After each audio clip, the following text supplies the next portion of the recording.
Kumusta naman po ang araw mo? Sana naman po ay nasa maayos kang kalagayan sa mga oras na ito. Ang tulang iyong maririnig ay mula pa sa kaibuturan ng aking puso. Noon, kapag may 100 pesos ka, ay tila mayaman ka na. Very affordable ang mga bilihin, di ba? Kahit piso lang raw, ay makakabili ka na ng maraming tinapay. Ito ang kwento sa akin ng aking nanay. Kapag ikaw ay lumaki sa probinsya, wala ka nang hahanapin pa. Paglabas mo pa lang ng iyong bahay, marami ka nang makikitang mga gulay. Kapag wala ng bigas, kamote, mais, nilagang saging, at kamoting kahoy lang ay sapat na. Sino pong mga nakaka-relate sa akin dyan? Lalo kung may kuyog na sausawan, di ba? Alam niyo ba kung anong kuyog? Yung po yung maliit na isda and then maalat na po siya. Parang tinimplahan na po siya ng asin. Napakasarap. Na-imagine mo ba? Napakasimpleng pamumuhay. Subalit masaya.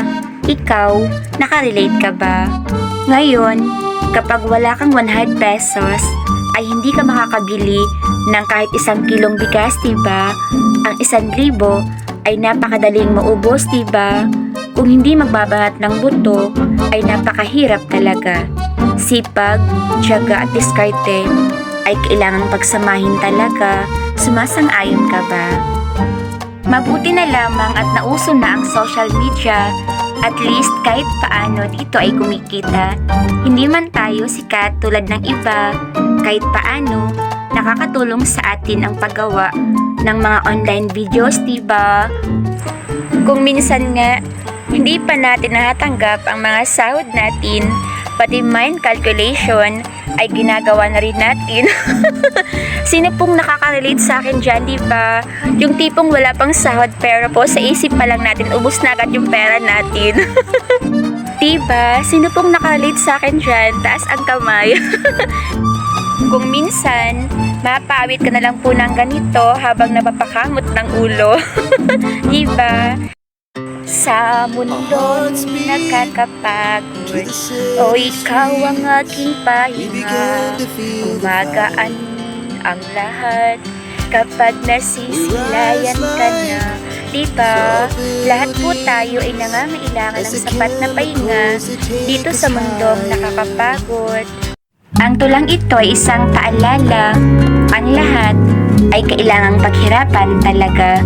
Ganun pa man, huwag tayong magpapatinag ha.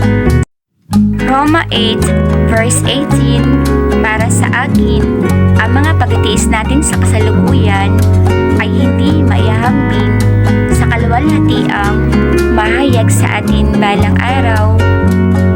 To all the people out there, just keep up the good work. Why? One day, all your efforts, motivation, dedication, and perseverance will be paid off. It's a simple reminder from yours truly. Keep safe and God bless us all.